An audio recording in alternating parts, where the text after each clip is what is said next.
Hello दोस्तों, आप सभी का स्वागत है हमारे यूट्यूब चैनल पर। तो जैसा कि आप सभी को पता है कि बजट आ चुका है मोदी सरकार का, मोदी 3.0। मोदी 3.0 का एक नया बजट आ चुका है। मतलब सरकार बनने के बाद ये पहला बजट है। और ये जो बजट है 2024 का, ये आज ही यानी कि 23 तारीख को ही आया है। तो हम लोग इसके बारे में पढ़ेंगे और जानेंगे कि क्या क्या फ़ायदा मिला है आम जनता को और क्या क्या हमें पढ़ना है इसमें। तो चलिए हम लोग शुरू करते हैं आज की क्लास। बढ़िया शानदार क्लास होने वाली है। तो क्लास शुरू करने से पहले सभी लोग वीडियो को लाइक ज़रूर कर दीजिएगा, क्योंकि वीडियो बहुत अच्छी होने वाली है और आप लोगों के लिए बहुत इम्पोर्टेंट रहने वाली है। तो वीडियो को एंड तक ज़रूर देखिएगा। आपके लिए बहुत इम्पोर्टेंट चीज़ें हम आपके लिए लेकर आए हैं। ठीक है, सब कुछ हम पॉइंट टू पॉइंट पढ़ेंगे और बहुत ही इंजॉय करेंगे आज की क्लास में। तो चलिए शुरू करते हैं हम लोग आज बजट 2024 की क्लास। बढ़िया शानदार सी क्लास। और तो वीडियो को लाइक ज़रूर कर देना। और जिसने भी अभी तक चैनल को सब्सक्राइब नहीं किया है गाइस, चैनल को सब्सक्राइब ज़रूर कर दीजिएगा। चैनल को सब्सक्राइब ज़रूर कर लीजिएगा ताकि आपको ऐसी वीडियोस डेली मिलती रहे करंट अफेयर्स की, और करंट अफेयर्स के साथ साथ जीके जीएस की भी। तो चलिए शुरू करेंगे हम लोग आज की क्लास बढ़िया सी। तो आपके सामने है बजट के बारे में सब कुछ। तो हम लोग यहाँ पर पहले कुछ बेसिक जानकारी पढ़ेंगे बजट के बारे में। उसके बाद हम लोग चलेंगे अपनी धीरे धीरे हम लोग आगे बढ़ेंगे और उसके बारे में जानते चले जाएंगे। ठीक है, तो सबसे पहले आप लोगों के सामने है बजट शब्द। बजट शब्द फ्रेंच भाषा के बजट शब्द से लिया गया है। अरे यहाँ पर शब्दों के, तो जो बजट शब्द है, बजट शब्द वैसे हम लोग बजट इस तरीके से लिखते हैं। ठीक है, और जो बजट शब्द है वो फ्रेंच भाषा के इस बजट शब्द से लिया गया है, ये आपको ध्यान रखना है। और इस बजट का अर्थ होता है चमड़े का थैला। ठीक है, जो फ्रेंच भाषा में बजट का अर्थ होता है चमड़े का थैला। ओके, नेक्स्ट है केंद्रीय बजट अनुच्छेद 112। जो केंद्रीय बजट है उसका उल्लेख हमारे संविधान के अनुच्छेद 112 में है। ठीक है, इसे आप लोग याद रखिएगा, जिसे वार्षिक वित्तीय विवरण भी कहते हैं। एक बात आपको याद रखनी है कि हमारा जो संविधान है उसमें केंद्रीय बजट नहीं लिखा हुआ है। हमारे संविधान में बजट के बारे में जो उल्लेख है वो मतलब जो बजट के बारे में लिखा गया है वो वार्षिक वित्तीय विवरण लिखा हुआ है, ना कि केंद्रीय बजट। ठीक है, तो ये आपको याद रखना है कि केंद्रीय बजट हमारे संविधान में नहीं है, बल्कि हमारे संविधान में किसका उल्लेख है? वार्षिक वित्तीय विवरण शब्दों का उल्लेख है। ठीक है, तो हमारा जो केंद्रीय बजट है वो अनुच्छेद 112 में है संविधान के। केंद्रीय बजट का अनुच्छेद 112 में इसका उल्लेख है। ठीक है, अब हम लोग समझते हैं कि क्या होता है भाई केंद्रीय बजट। तो किसी भी वर्ष का केंद्रीय बजट उस वर्ष के लिए सरकार की आय व्यय का लेखा जोखा होता है। तो जो केंद्रीय बजट होता है वो उस साल के लिए, एक वर्ष के लिए सरकार कहाँ पर कितना पैसा और क्यों खर्च करेगी, इस सब का लेखा जोखा हमारा केंद्रीय बजट कहलाता है। ठीक है, तो चलिए हम लोग आगे चलते हैं और पढ़ते हैं क्या है आगे। यहाँ पर आपके लिए बहुत इम्पोर्टेंट चीज़ें हैं, तो इनको आप लोग ज़रूर याद रखिएगा। भारत में बजट के जनक जेम्स विल्सन थे। इन्होंने 7 अप्रैल 1860 को वायसराय की कार्यकारी परिषद में पहला बजट पेश किया। स्वतंत्र भारत का पहला बजट 26 नवंबर 1947 को R.K. षणमुखम शेट्टी द्वारा पेश किया गया था। और गणतंत्र भारत का पहला बजट 28 फरवरी 1950 को जॉन मथाई द्वारा पेश किया गया। तो इन चीज़ों को आपको याद रखना है। ठीक है, तो ये चीज़ें आपको याद रखनी है अच्छी तरीके से कि हमारे यहाँ भारत में सबसे पहले जो बजट पेश किया गया था वो जेम्स विल्सन के द्वारा पेश किया गया था। और इन्होंने ये बजट कब पेश किया था? 7 अप्रैल 1860 में, जब अंग्रेज़ों का शासन था। वायसराय की कार्यकारी परिषद में अपना पहला बजट पेश किया था। उसके बाद जब हमारा भारत आज़ाद हो गया तो स्वतंत्र भारत का जो पहला बजट है वो 26 नवंबर 1947 को पेश किया गया। किसके द्वारा? आर के षणमुखम शेट्टी के द्वारा पेश किया गया था। नेक्स्ट है गणतंत्र भारत का पहला बजट, जब हमारा संविधान बना उसके बाद हमारे भारत का उसके बाद जो गणतंत्र भारत का पहला बजट 28 फरवरी 1950 को जॉन मथाई के द्वारा पेश किया गया था। ठीक है, तो इन चीज़ों को आप लोग अच्छे से याद रखिएगा। आगे है, वर्तमान में हमारी वित्त मंत्री कौन है? जैसा कि आप सभी को पता ही है, निर्मला सीतारमण ये हमारी वर्तमान में वित्त मंत्री हैं। ये आप लोग देख सकते हैं इनकी फ़ोटो, ये है हमारी वित्त मंत्री। निर्मला सीतारमण ने अपना पहला बजट 2019 में पेश किया था। ठीक है, निर्मला सीतारमण ने अपना पहला बजट 2019 में पेश किया था और सबसे अधिक बार बजट पेश करने वाले वित्त मंत्री मोरारजी देसाई थे, जिन्होंने 10 बार बजट पेश किया था। ठीक है, तो ये भी आपको याद रखना है कि सबसे अधिक बार बजट पेश करने वाले वित्त मंत्री कौन थे? मोरारजी देसाई, और इन्होंने टोटल 10 बार बजट पेश किया था। ओके, अगला है, मोरारजी देसाई ने लगातार 6 बार बजट पेश किया। लगातार बजट उन्होंने कितनी बार पेश किया था? 6 बार, और टोटल उन्होंने कितनी बार पेश किया था? 10 बार। ठीक है, लेकिन निर्मला सीतारमण ने उनका यह रिकॉर्ड तोड़ दिया है और निर्मला सीतारमण लगातार 7वीं बार बजट पेश करने वाली पहली वित्त मंत्री बन गई हैं। तो ये आपको याद रखना है कि उन्होंने किसका रिकॉर्ड तोड़ा है? मोरारजी देसाई का। और कितनी बार बजट पेश किया है इन्होंने लगातार? तो निर्मला सीतारमण लगातार 7वीं बार बजट पेश करने वाली पहली वित्त मंत्री बन गई हैं। ठीक है, तो इन चीज़ों को आपको अच्छी तरीके से याद रखना है, बिल्कुल भी भूलना नहीं है। आगे देखेंगे हम लोग, पीएम रहते हुए बजट पेश करने वाले प्रधानमंत्री कौन से हैं? तो पीएम रहते हुए बजट पेश करने वाले प्रधानमंत्री ये 3 प्रधानमंत्री हैं, जिन्होंने जो पीएम भी थे और इन्होंने बजट पेश भी किया था। ठीक है, तो पीएम रहते हुए बजट पेश करने वाले प्रधानमंत्री कौन कौन रहे हैं? पहले थे जवाहरलाल नेहरू, इंदिरा गांधी और राजीव गांधी। ठीक है, तो ये तीनों ही ऐसे प्रधानमंत्री रहे हैं जिन्होंने प्रधानमंत्री रहते हुए बजट पेश किया है। क्लियर? ओके, उसके बाद है अंतरिम बजट। अच्छा, ये अंतरिम बजट क्या है? तो अंतरिम बजट क्या होता है? अंतरिम बजट सरकार द्वारा आम चुनावों से पहले प्रस्तुत किया जाता है। ठीक है, जो चुनावों से पहले ये प्रस्तुत किया जाता है सरकार द्वारा, और अंतरिम बजट पूरे वर्ष के बजाय चुनाव से पहले कुछ महीनों के लिए सरकार की व्यय योजनाओं को तैयार करने के लिए पेश किया जाता है। अंतरिम बजट शब्द का प्रयोग पहली बार आर षणमुखम शेट्टी द्वारा 1948-39 के बजट भाषण में किया गया था। तो अंतरिम बजट का सबसे पहली बार प्रयोग कब हुआ था?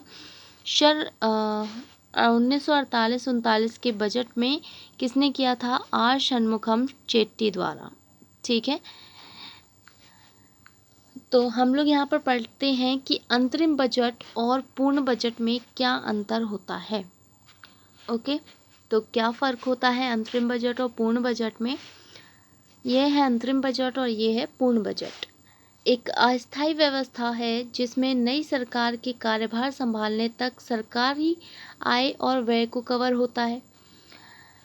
और वहीं पूर्ण बजट क्या होता है? एक व्यापक वित्तीय योजना है जिसमें सरकारी आय, व्यय, आवंटन और नीतिगत घोषणाओं के सभी पहलू शामिल होते हैं।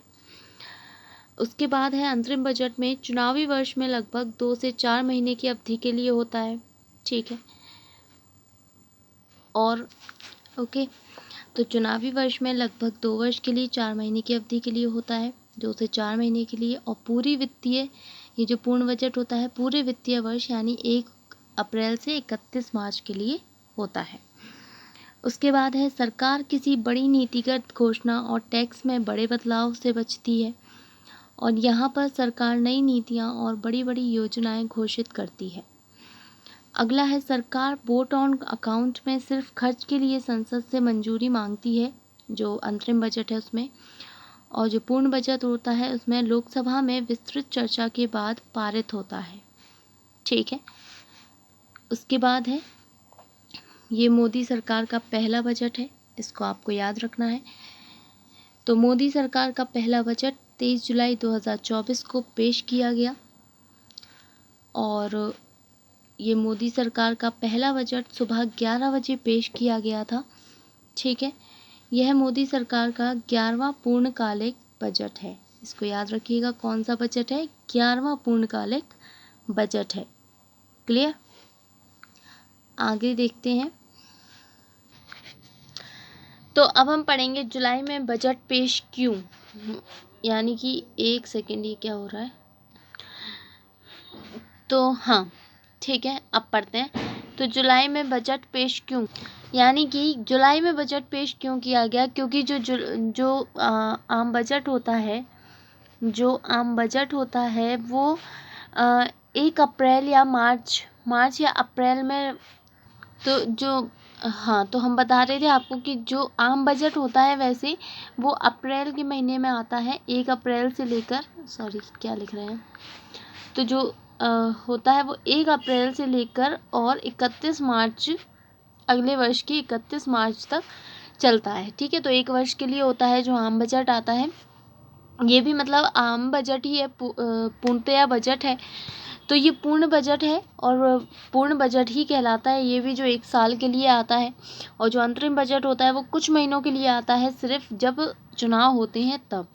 ठीक है, तो इसलिए जुलाई में बजट पेश क्यों किया गया, इसके कारण हम लोग यहाँ पे जानेंगे कि क्यों किया गया इस बार जुलाई में बजट पेश। ठीक है, तो सबसे पहले है कि वित्त मंत्री द्वारा आमतौर पर सालाना केंद्रीय बजट पेश किया जाता है, यानी कि जो बजट आता है वो पूरे साल के लिए आता है एक बार में। ठीक है, पूरे साल के लिए एक ही के बजट आता है, तो वित्त मंत्री के द्वारा सालाना केंद्रीय बजट पेश किया जाता है। परंतु लोकसभा चुनाव के कारण इस बार 2 बार बजट पेश किया गया, क्योंकि इस बार जैसे कि हम सभी को पता है कि लोकसभा चुनाव थे और उसके कारण इस बार 2 बार बजट पेश किया गया। ठीक है, और हम लोगों ने लोकसभा चुनाव के बारे में भी बहुत कुछ पढ़ा था, बढ़िया डिटेल में पढ़ा था। यदि आप लोगों ने नहीं पढ़ा है तो हमारे चैनल पर इस पढ़ाया गया है, आप लोग जाकर देख सकते हैं। बहुत ही बढ़िया क्लास हुई है वहाँ पर भी, और पूरी मंत्री परिषद की भी क्लासेस हैं, तो आप लोग वो भी जाकर देख लीजिएगा। ठीक है, जिसने भी अभी तक नहीं देखी हैं। और तो चलिए हम लोग पढ़ते हैं। परंतु लोकसभा चुनाव के कारण इस बार 2 बार बजट पेश किया गया और 1 फरवरी 2024 को चुनाव से पहले सरकार का अंतरिम बजट पेश किया गया था। ठीक है, तो जो 1 फरवरी 2024 को, आप सभी को याद होगा, 1 फरवरी 2024 को जो मोदी सरकार है उसका एक अंतरिम बजट आया था, जो कि चुनाव से पहले था। ठीक है, ये सिर्फ 3-4 महीने के लिए ही था और मोदी सरकार ने अपना 1 फरवरी 2024 को अंतरिम बजट पेश किया था लोकसभा चुनाव से पहले। ठीक है, तो जुलाई में बजट पेश होने के यही कारण है, क्योंकि इस बार लोकसभा चुनाव थे, इसलिए 2 बार बजट पेश किया गया, वरना एक ही बार बजट पेश होता है पूरे वर्ष भर के लिए। ठीक है, उसके आगे है, अब है ये 9 प्राथमिकताएं। ये जो हमारी वित्त मंत्री हैं निर्मला सीतारमन ने अपने बजट जब उन्होंने पेश किया तो उन्होंने ये 9 प्राथमिकताएं बताई हैं, जिन पर उन्होंने सबसे ज़्यादा ध्यान दिया है अपने बजट में। ठीक है, बजट 2024 में जिस पर वो सबसे ज़्यादा ध्यान देने वाली हैं, सबसे जिनको प्राथमिकता में रखा गया है, वो ये 9 चीज़ें हैं जिनके बारे में हम लोग पढ़ेंगे। सबसे पहला है कृषि में उत्पादन और लचीलापन। ठीक है, कृषि के लिए। नेक्स्ट है रोजगार और कौशल। अगला है मानव विकास और सामाजिक न्याय का समावेश। विनिर्माण और सेवा। 5वां है शहरी विकास। 6वां ऊर्जा सुरक्षा। 7वां अवसंरचना। 8वां नवाचार अनुसंधान और विकास। और 9वां है अगली पीढ़ी के सुधार। तो ये वित्त मंत्री निर्मला सीतारमन ने अपने बजट में इन 9 चीज़ों को प्राथमिकता दी है, जिन पर वो सबसे ज़्यादा फोकस करेंगी, अपना सबसे ज़्यादा कंसंट्रेट इन्हीं पर रहेगा। ठीक है, तो चलिए हम लोग आगे देखते हैं कि क्या है। अब यहाँ पर है बजट की मुख्य बातें। तो यहाँ पर हम लोग कुछ बजट की मुख्य बातें पढ़ेंगे कि बजट में क्या क्या मुख्य बातें आएंगी। ये टॉप 30 बातें हैं, ठीक है। यहाँ पे आपको 30 पॉइंट मिलेंगे और इन 30 पॉइंट्स में आपका पूरा बजट एक बार में कंप्लीट हो जाएगा। तो अभी तक हम लोगों ने जो पढ़ा वो काफ़ी बेसिक जानकारियाँ थी, और उसके बाद हम लोगों ने अभी पीछे हम लोगों ने इसी बजट के बारे में पढ़ा, ठीक है। ये सब हम लोगों ने अभी के ही बारे में पढ़ा है, खैर। और तो ये जो बजट की मुख्य बातें हैं, यहाँ पर जो हम लोग ये 30 पॉइंट पढ़ेंगे, इसमें बहुत अच्छी चीज़ें हैं, और पूरा बजट बस इन्हीं 30 पॉइंटों में है लगभग, ठीक है। तो पूरा बजट इसी 30 पॉइंट में आपका कंप्लीट होगा। तो इनको बहुत ध्यान से और बहुत आराम से पढ़िएगा, और लास्ट तक ज़रूर पढ़िएगा ताकि आपको सारी चीज़ें क्लियर होती चले, ठीक है। तो चलिए शुरू करते हैं हम लोग ये अपने टॉप 30 पॉइंट्स। बजट की मुख्य बातें। तो सबसे पहला है बजट, ये फर्स्ट पॉइंट नहीं है। बजट 2024 में गरीब महिलाओं, युवा और किसानों पर जोर दिया गया है। तो जो निर्मला सीतारमण जी हैं, उन्होंने अपने बजट में ये पहले ही कह दिया है कि बजट 2024 में सबसे ज़्यादा जो जोर दिया गया है वो गरीबों पर, महिलाओं पर, युवा पर और किसानों पर दिया गया है, ठीक है। तो इन चार लोगों पर, मतलब जो चार जातियां हैं, गरीब, महिलाएं, युवा और किसान, इन चार जातियों पर सबसे ज़्यादा जोर दिया गया है बजट 2024 में, ठीक है। तो अब हम पढ़ते हैं फर्स्ट पॉइंट, और फर्स्ट पॉइंट है हमारा, न्यू टैक्स रिजीम में स्टैंडर्ड डिडक्शन की लिमिट 50,000 रुपये से बढ़ाकर 75,000 रुपये की गई, ठीक है। न्यू टैक्स रिजीम में स्टैंडर्ड डिडक्शन की लिमिट 50,000 रुपये से बढ़ाकर कितनी की गई है, 75,000 रुपये की गई। नेक्स्ट है पेंशन भोगियों के लिए पारिवारिक पेंशन पर छूट। जो पेंशन भोगी हैं उनके लिए पारिवारिक पेंशन पर छूट दी गई है, कितने की, 15,000 रुपये से बढ़ाकर 25,000, यानी कि पहले छूट 15,000 थी और अब बढ़ाकर कितनी कर दी गई है, 25,000 रुपये कर दी गई है, ठीक है। ये छूट है। उसके बाद है तीसरा पॉइंट, नए टैक्स रिजीम के तहत टैक्स स्लैब में बदलाव किया गया।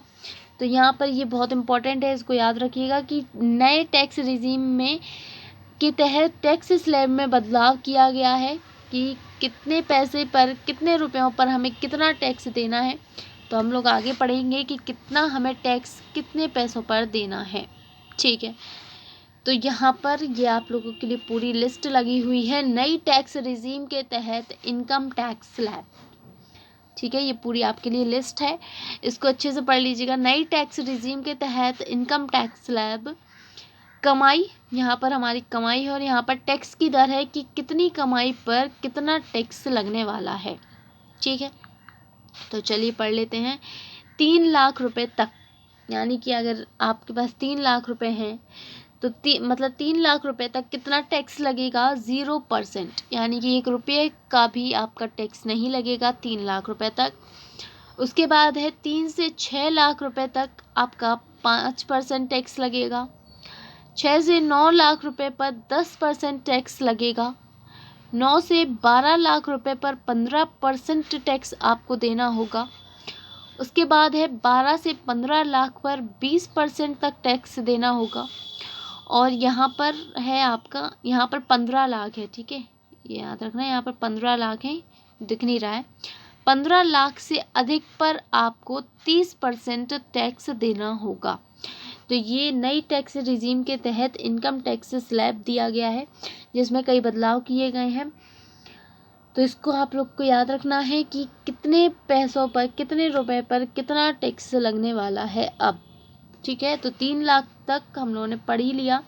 3 लाख तक 0%, 3 से 6 लाख 5%, 6 से 9 लाख 10%, 9 से 12 लाख 15%, 12 से 15 लाख 20%, और 15 लाख से अधिक कितना भी होगा उस पर 30% टैक्स आपको देना होगा, ठीक है।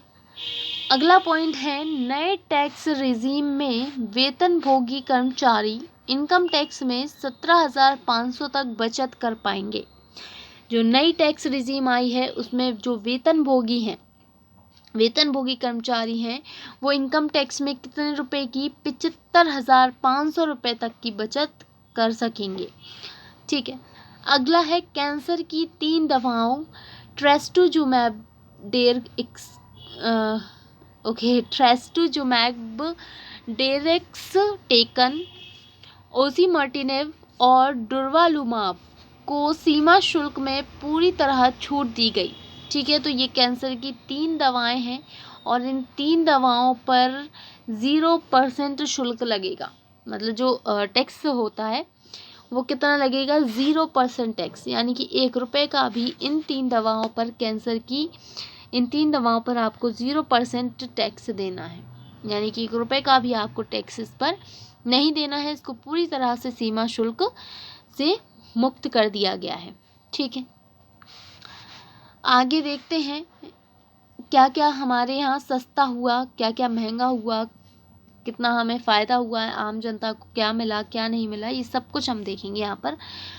Mobile phone, mobile circuit board assembly और मोबाइल चार्जर पर सीमा शुल्क घटाकर 15% किया गया। ठीक है, तो जो मोबाइल फ़ोन है, मोबाइल सर्किट बोर्ड है, मोबाइल चार्जर है, इन सब पर जो टैक्स है वो घटा दिया गया है, 15% कर दिया गया है। तो यानी कि अब ये चीज़ें क्या होंगी, सस्ती हो जाएंगी, क्योंकि टैक्स जब कम लगेगा तो उनके रेट क्या हो जाएंगे, सीधे मतलब नीचे चले जाएंगे, सस्ते हो जाएंगे। ठीक है, अगला है बच्चों के लिए एनपीएस वात्सल्य स्कीम लॉन्च की जाएगी। माता पिता कर सकेंगे पैसे जमा। ठीक है, माता पिता पैसे जमा कर सकेंगे और 18 साल के ये क्या हो गया, 18 साल के होने पर रेगुलर एनपीएस अकाउंट में हो जाएगा तब्दील। ठीक है, तो एनपीएस वात्सल्य स्कीम लॉन्च की जाएगी और इसमें जो माता पिता हैं वो पैसे जमा कर सकेंगे बच्चों के, और 18 साल के जैसे ही बच्चा होता है उसके बाद रेगुलर एनपीएस अकाउंट में ये तब्दील हो जाएगा। ठीक है, नेक्स्ट है बिहार को हाईवे के लिए 26,000 करोड़ रुपए का बजट दिया गया है। बिहार को आगे, जैसे कि बिहार काफ़ी पीछे है अभी भी, तो बिहार को हाईवे के लिए 26,000 करोड़ रुपए का बजट दिया गया है। ठीक है, उसके लिए पेश किया गया 26,000 करोड़ रुपए का बजट।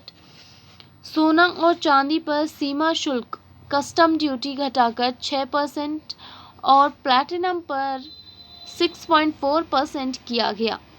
ठीक है, तो सोना और चांदी पर भी सीमा शुल्क घट गया है, यानी कि सोना और चांदी भी कुछ हद तक कम हो सकेगा, उसका जो रेट है वो कुछ हद तक कम होगा। आगे है प्रतिभूतियों के वायदा एवं विकल्प सौदों पर लगने वाले प्रतिभूति लेनदेन कर को बढ़ाकर क्रमशः 0.02% और 0.1% किया गया। तो प्रतिभूतियों के वायदा एवं विकल्प सौदों पर लगने वाले प्रतिभूति लेनदेन कर को बढ़ाकर क्रमशः 0.02% और 0.1% किया गया है। उसके बाद है शेयरों की पुनर्खरीद पर होने वाली आय पर टैक्स लगाया जाएगा। यदि शेयर खरीदते हैं आप तो उस पर जो आय होगी उस पर भी टैक्स लगाया जाएगा। स्टार्टअप को बढ़ावा देने के लिए सभी वर्ग के निवेशकों के लिए एंजल टैक्स खत्म कर दिया गया है।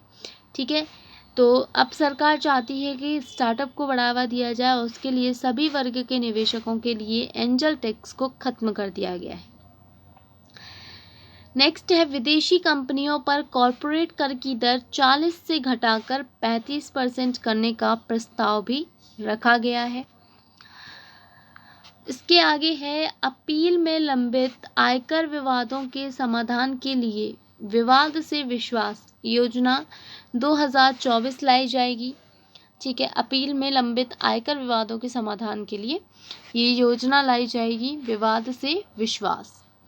ठीक है, अगला है कर न्यायाधीशों, उच्च न्यायालयों और सर्वोच्च न्यायालय में प्रत्यक्ष कर, उत्पाद शुल्क और सेवा कर से संबंधित अपील दायर करने की मौद्रिक सीमा बढ़ाकर क्रमशः 60 लाख, 2 करोड़ और 5 करोड़ का प्रस्ताव भी रखा गया है। इसके आगे है कुछ वित्तीय परिसंपत्तियों पर अल्पकालिक लाभ पर 20% टैक्स लगेगा। उसके बाद है सभी वित्तीय और गैर वित्तीय परिसंपत्तियों पर दीर्घकालिक लाभ पर 12.5% टैक्स लगेगा। सूचीबद्ध शेयरों से हुए 1.21 लाख रुपए तक के दीर्घकालिक पूंजीगत लाभ को कर छूट दी गई है। ठीक है। उसके बाद है ई कॉमर्स कंपनियों पर टीडीएस की दर 1 से घटाकर 0.1% की गई। जो ई कॉमर्स कंपनी होती हैं उन पर टीडीएस की दर कितनी की गई है, 1 से घटा दी गई है और कितनी कर दी गई है, 0.1%। ठीक है। विवरण दाखिल करने की नियत तिथि तक टीडीएस के भुगतान में देरी को अपराध की श्रेणी से मुक्त किया गया है। ठीक है। उसके बाद है आयकर आकलन को 3 साल से 5 साल तक खोला जा सकता है। हालांकि यह उसी समय होगा जब बची हुई आय 50 लाख रुपए या उससे अधिक हो। उसके बाद है सरकार आयकर अधिनियम 1961 की व्यापक समीक्षा 6 महीने में पूरी होगी। जो सरकार आयकर अधिनियम आने वाला है 1961 की, आने वाला नहीं है, 1961 का जो सरकार आयकर अधिनियम है उसकी समीक्षा 6 महीने में पूरी होगी। जीएसटी को सरल और आसान बनाया जाएगा ताकि बाकी क्षेत्रों तक इसका विस्तार किया जा सके। ठीक है। तो उसके बाद है हमारा राजकोषीय घाटा वित्त वर्ष 2024-25 में जीडीपी का 4.9% रहने का अनुमान, अगले साल 4.5% से कम रहने का अनुमान है। ठीक है, ये जीडीपी का है। उसके बाद है बजट में विनिर्माण एवं सेवाओं सहित 9 प्राथमिकता वाले क्षेत्रों और विकसित भारत के लक्ष्य को हासिल करने के लिए अगली पीढ़ी के सुधारों की रूपरेखा की गई। बजट में रोजगार, कौशल विकास, एमएसएमई, मध्यम वर्ग पर ध्यान केंद्रित किया गया। ये बहुत इम्पोर्टेंट बातें हैं सारी बजट 2024 की, तो इन चीज़ों को बहुत अच्छे से पढ़िएगा। ये 30 पॉइंट आपके लिए बहुत इम्पोर्टेंट है। पूरा बजट इसी में कंप्लीट हो जाएगा, तो इनको बहुत अच्छे से पढ़िएगा और बढ़िया से। ठीक है। कृषि और संबद्ध क्षेत्रों के लिए 1.52 लाख करोड़ रुपए आवंटित किए गए हैं, कृषि और संबद्ध क्षेत्रों के लिए। ठीक है। इसके बाद है वित्त वर्ष 2024-25 का पूंजीगत व्यय 11.11 लाख करोड़ रुपए निर्धारित किया गया है। ये वेरी इंपॉर्टेंट है, इसको तो याद ही रखिएगा, कहीं भी पूछ लिया जा सकता है कि जो वित्त वर्ष 2024-25 का पूंजीगत व्यय है वो कितना रखा गया है, 11.11 लाख करोड़ रुपए। ठीक है। उसके बाद है बिहार में कुछ सिंचाई और बाढ़ रोकथाम परियोजनाओं के लिए 11,500 करोड़ रुपए की वित्तीय सहायता, और ये नेपाल के साथ मिलकर होगा काम। ठीक है। ये काम किसके साथ, नेपाल के साथ मिलकर काम किया जाएगा बाढ़ रोकथाम परियोजनाओं के लिए। ठीक है। उसके बाद है बहुपक्षीय विकास एजेंसियों के माध्यम से आंध्र प्रदेश को 15,000 करोड़ रुपए की विशेष वित्तीय सहायता दी गई है। बहुपक्षीय विकास एजेंसियों के माध्यम से जो आंध्र प्रदेश है उसको 15,000 करोड़ रुपए की एक विशेष वित्तीय सहायता दी गई है। ठीक है। तो गाइज यहाँ पर आपके सारे पॉइंट्स होते हैं कंप्लीट, और आई होप सो आपको क्लास बहुत अच्छी लगी होगी और बहुत मज़ा आया होगा, सब कुछ बहुत क्लियर रहा होगा। यदि आपको कोई भी डाउट होता है तो आप हमसे कमेंट करके पूछ सकते हैं, यदि आपको कुछ भी पूछना है। और आपको क्लास कैसी लगी ये कमेंट करके ज़रूर बताइएगा। तो और नेक्स्ट आपके लिए एक कोर्स था। Thank you so much. ठीक है। ओके, तो वेरी थैंक यू आप सभी का कि आप लोगों ने लास्ट तक वीडियो देखा। जो भी लास्ट तक देख रहे हैं उनके लिए बहुत इम्पोर्टेंट रहने वाली है ये वीडियो। तो आई होप सो आपको बहुत ही मज़ा आया होगा क्लास में। ठीक है, तो अब आप हमें कमेंट करके ज़रूर बताइएगा, और अब हम मिलेंगे नेक्स्ट वीडियो में और कुछ बढ़िया सी करंट अफेयर्स के साथ, और हमारा डेली करंट अफेयर्स तो चलता ही है। ठीक है, तो अब हम मिलेंगे नेक्स्ट वीडियो में। तब तक के लिए आप लोग अपना ख्याल रखिएगा, और जाने से पहले सब लोग चैनल को सब्सक्राइब ज़रूर कर लीजिएगा, वीडियो को लाइक कर दीजिएगा, और चैनल को अपने दोस्तों के साथ शेयर भी कर दीजिएगा, ताकि उनको ये वीडियो मिल जाए और सभी लोग अच्छे से अपना बजट 2024 तैयार कर सकें। ठीक है, तो thank you and have a nice day. अपना ख्याल रखिएगा सभी लोग।